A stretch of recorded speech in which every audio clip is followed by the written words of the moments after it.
fellow carbon-based bipeds. I am Scott Rose, and you are watching Explosions and Stuff. Today, I'll be reviewing the 1989 film One Man Force, starring John Matuszak, Ronny Cox, Charles Napier, and Shannon Farrell. But first, a word from our sponsors.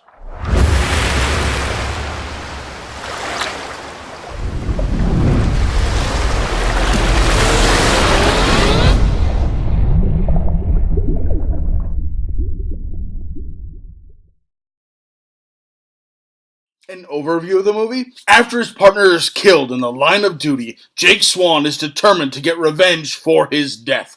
Against his boss's wishes, he begins investigating the killing and the kidnapping of a rock musician that is related to his partner's murder. Jake's loose cannon attitude is likely to be either his greatest weakness or his greatest strength. The pros of this movie? Well, first of all, the action in this movie was just fantastic. I loved all the action in this movie. Seriously, there was gunfights, explosions, people getting thrown through car windows and stuff. It was just glorious and fantastic. And when the action was going, it was going. It was great. It was absolutely the highlight of the movie. This action, it was just fantastic and mind-blowing considering the low budget that this movie had. Also, this movie had a bit of an unexpected twist. Now, I'm not going to say what the twist was, or when the twist was, or who it involved, or what it involved, or anything like that, because I don't want to give away any spoilers to this movie, but I will say I did not see this twist coming at all. Also, John Matuszak did an amazing job at playing this loose cannon cop character. He was one of those guys who was just shoot first, shoot later, and then after everybody's dead, try to ask some questions. That was his approach to police work.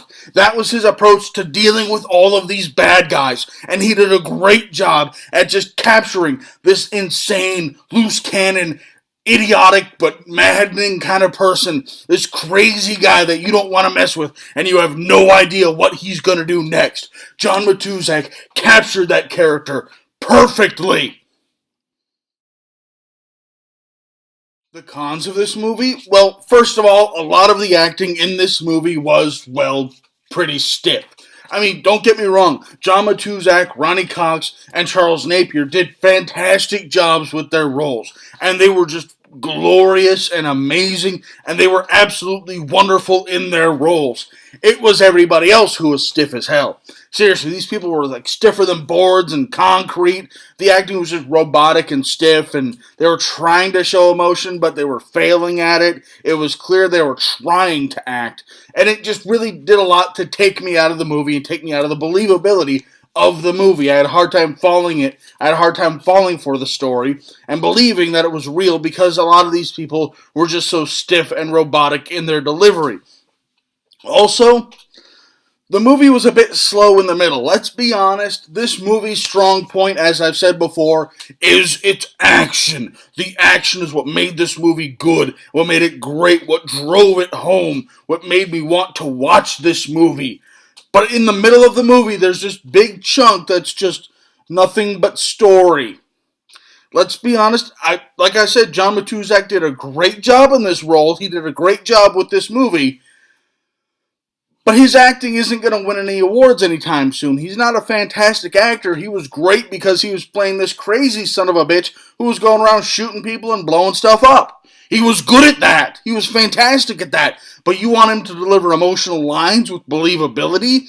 Not really. I love the guy. He did a fantastic job in this, but that was definitely his weakest point. He was not a strong enough actor to carry this movie just on his acting chops alone. So the fact that there was so little action right in the middle of this movie really slowed it down a good chunk. Also, they had this side story about this rock musician who got kidnapped, and they're like somehow tying it in, and it really, that whole side story just seemed absolutely forced. Like they tried to shove it in there. Like the writer was sitting there, was like, how can we make it so Matuszak's character gets back involved with his partner's murder without actually directly getting involved with the partner's murder? I know, random kidnapping, because reasons. No, just either get rid of that side story or develop it more. Make it a more integral part of the story. Don't just have it randomly there for no reason. I mean, if they had just done a separate movie just about that kidnapping, that would have been great. That would have been an awesome sequel to this. But having it there is just this awkward side story that felt forced and felt like it didn't really belong in the movie. Just no, don't do that. That was a bad writing choice. My overall thoughts on the movie? While this isn't the best movie out there, it's still a good movie, and I give it one thumb up. This isn't the kind of movie you just take seriously. It's fun, mindless entertainment, and it exceeds at that. This movie probably isn't going to win any awards or anything, but it's still worth checking out if you want a movie that allows you to just shut your brain off and be entertained for an hour and a half. If that sounds like a movie you might enjoy, then check out One Man Force. Thanks for watching. If you enjoyed this video, please feel free to like it and subscribe to my channel for new action movie reviews posted every week and top 10 lists posted on the 10th of every month. Also, if you have any recommendations for things you would like me to cover in the future, please leave them in the comments below. Thank you and have a nice day.